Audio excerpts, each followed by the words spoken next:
In this video, we will going to discuss about the searching. It may be necessary to determine whether a particular item is present in the large amount of data. So that means the data may be consisting of about 10 elements or 50 elements or 100 elements. That depends upon the data. This process of finding a particular item in the large amount of data is called searching. The two simple searching techniques are, one is the linear search and the other one is binary search. The linear search will going to be a sequential one. In this technique, we search for a given key item in the list in linear order. That means it is a sequential order. That is, one after the other from the first to last element or vice versa. That means if I have elements consisting of 10 elements in an array of a single dimensional array, wherein from A0 to A9, we have set of items or set of data. So in those data, the key element which I need to search or the key data which I want to get, whether it is available or not, we will be able to search. The search may be successful or unsuccessful. If key item is present, then we say that the search is successful. Otherwise, we say it is unsuccessful. Now we will going to consider a simple program to implement the linear search. So we will going to include the header files.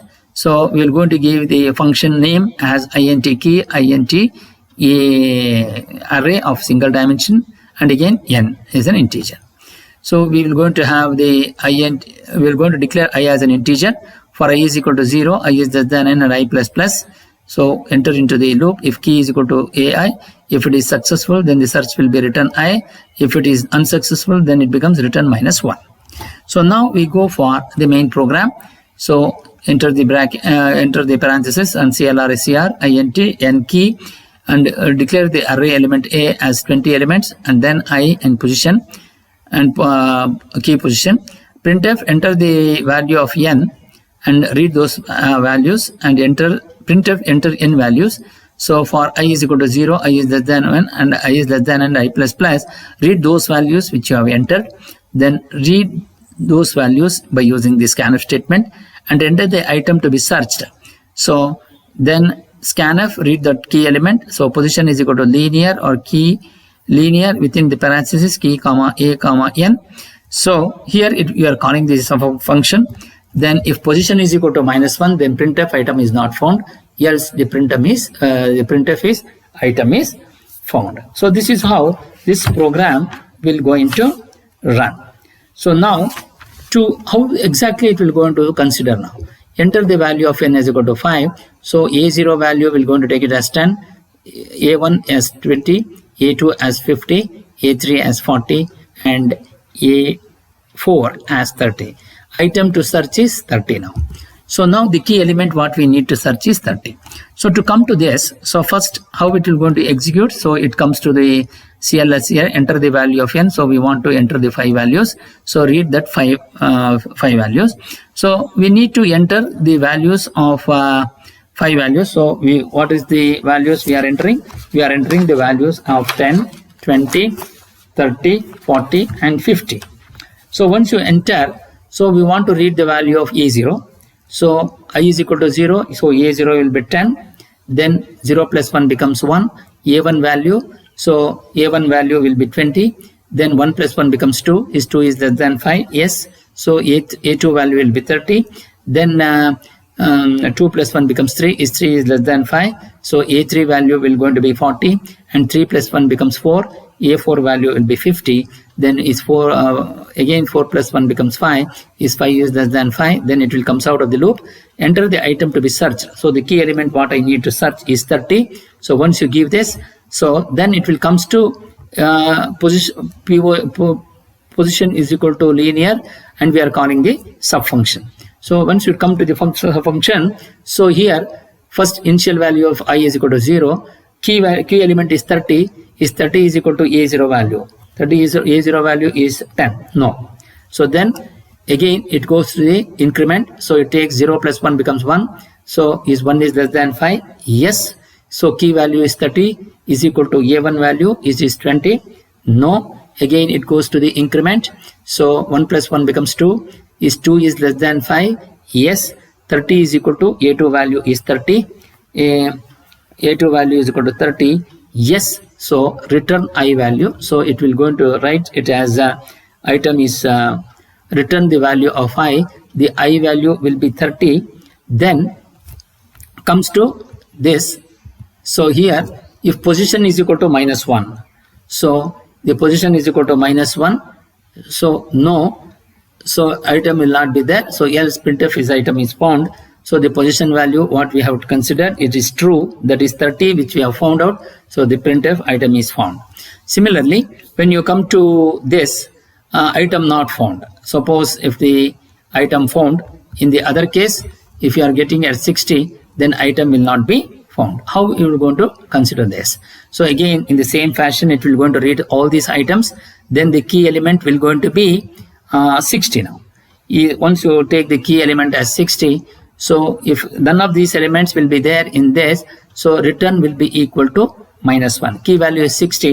60 is equal to the maximum value here. What we are entering is, so here in this case, 10, 20, 50, 40, 20. So in this case, we are entering 60. So return -1, because none of the elements is satisfying the key element. So return -1. So it will going to comes to this.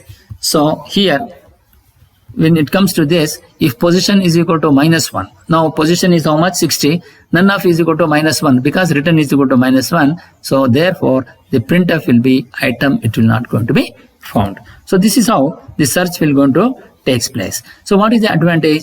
Advantage is very simple approach, work well for the smaller number of arrays.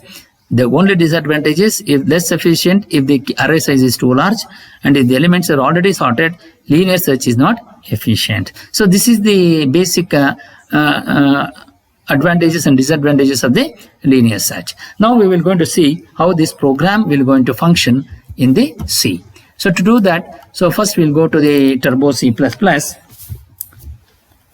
Then we will go for the linear search. So to do that, so here, now we need to write this program. So to write this program, so first we'll go to the new one. So here, first we are going to say include stdio.h. So again include conio.h. Then linear int key value. Then int.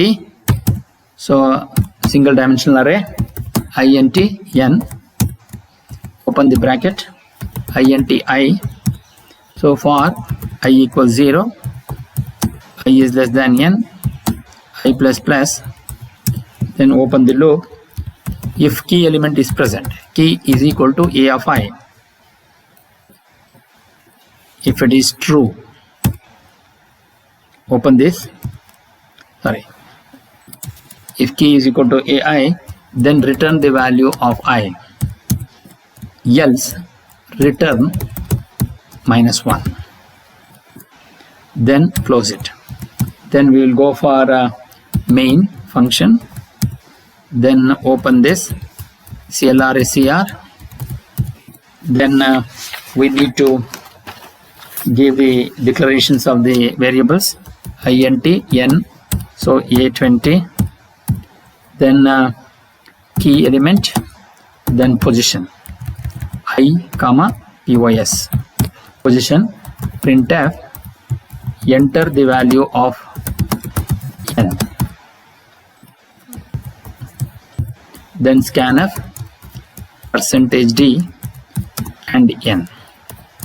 Close it. Then printf, enter n values. So we need to enter all those values. Then so we want to read all those values, so we have to go into a little bit because we are doing it in an array. So I is less than n and I plus plus. Then scanf %d and a of I. Then close it. Then close this. Printf, enter the item to be searched. Enter the item to be searched.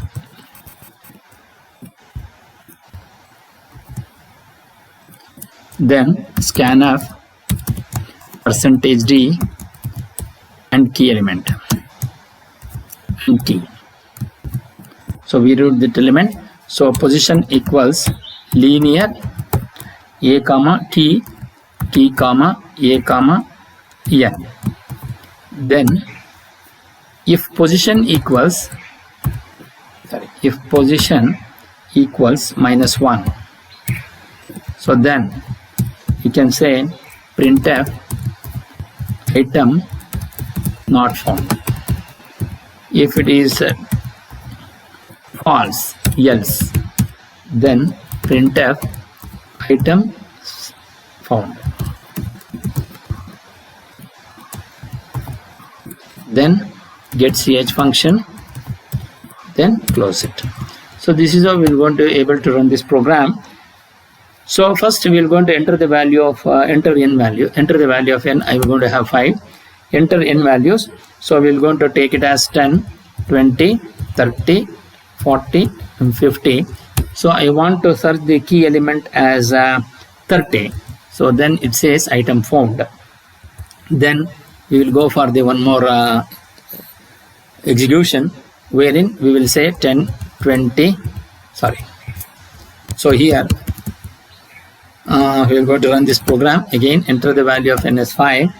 So I enter n values. We will go to take it as 10, 20, then 50, then 40, then 20. So the key element to be searched is 60. So it says item not found. So this is how a linear search will going to take for the smaller size of the array. So now in the next program we will going to discuss about the binary search. So how this binary search will going to work, we will going to discuss about that in our next video. Thank you.